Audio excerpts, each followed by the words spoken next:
Hello everyone, welcome back to my channel. Today I will tell you about MacBook Air. Alright, so the Mac team is really out here delivering some serious tech this year. First, the M4 Mac Mini dropped, and honestly, it was already one of the best tech deals of 2024, great performance at a killer price. But now, we've got the new M4 MacBook Air, and this thing is looking like one of the most powerful and capable versions we've seen so far. And yes, it's all thanks to the new M4 chip. Tech specs and features. Let's talk about the new M4 MacBook Air. This is where it gets interesting.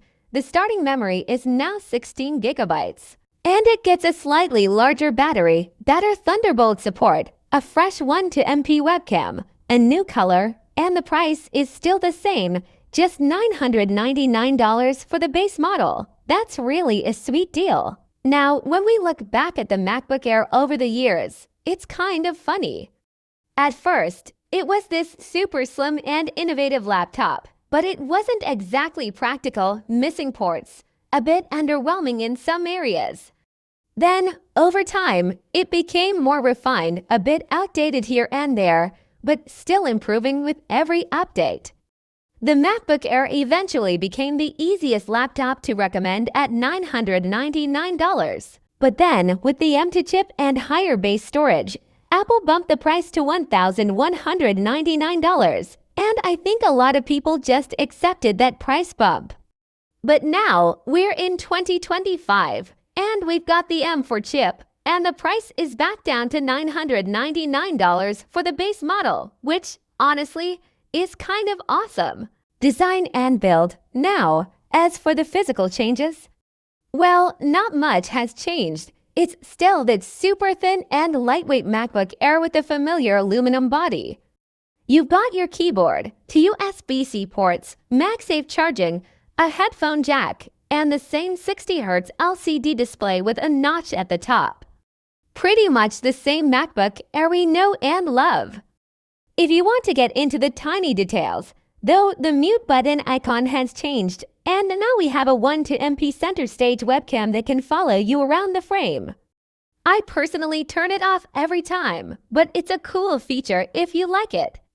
Oh, and one more thing, the battery capacity has been bumped slightly from 50.6 watt-hours to 53.8 watt-hours, so about 2% more capacity. Every little bit counts, right? New features, color and design. Now, let's talk about that new color. This year, we've got sky blue. Or, as I like to call it, barely blue. When it's against white backgrounds, it looks faintly blue. But when it's next to actual blue things, it kinda just looks silver again. It's definitely a subtle change, but hey, it's something different, and it replaces space gray. So now, if you see a MacBook Air in this pale blue color, you'll know it's the new 2025 version. The chip M4 power. Now, let's get to the heart of the MacBook Air, the M4 chip. If you've already seen the M4 in the iPad Pro and Mac Mini, you know it's pretty impressive.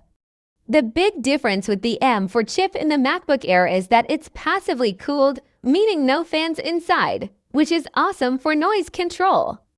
Of course, that means sustained performance might be a bit lower than a fan-cooled device, but for regular, everyday tasks like browsing the web, editing photos. This new chip comes with a 16-core neural engine, which boosts AI capabilities. So, things like background removal in photos or even quick photo enhancements in apps like Pixelmator Pro are lightning fast now. Plus, the whole machine just feels faster and more responsive, whether you're multitasking or doing simple tasks. Performance beyond basic use. Now, if you're thinking, okay, this is just a basic laptop for light use, think again.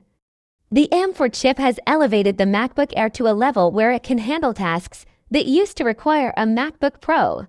I can load up 4K or even 8K footage in Final Cut Pro, scrub through the timeline almost seamlessly, and export the project just slightly slower than a Mac Mini.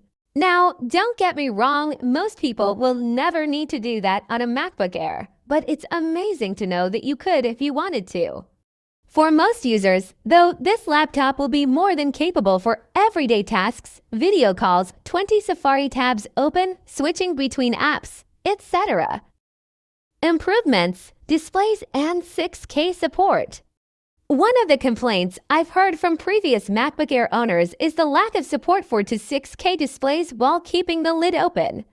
Well, good news, the new MacBook Air can now do that. So if you were frustrated by that limitation before, that's been fixed. As for the display, I know I'm coming from a MacBook Pro, and I'm used to those high-quality screens, but I do wish Apple had upgraded the Air's display. It could benefit from a brighter screen or even mini LED, high refresh rates, or maybe nano texture coating, like what's on the Pro models. I think it could handle it, and it would really set the Air apart. But to be fair, most users won't mind the current display. Base model versus upgrades. Now, here's a question I ask every year with the MacBook Air. Can you get by with the base model? And this year, the answer is definitely yes. The base model now comes with 16 gigabytes of unified memory and 256 gigabytes of storage, which is a huge upgrade compared to previous years. If you're not planning to do super high-end tasks, this is going to be more than enough.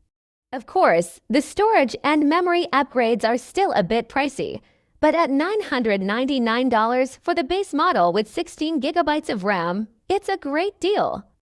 If you're on a budget, the previous gen model with 8 gigabytes of RAM is still available for around $799, which is another solid option.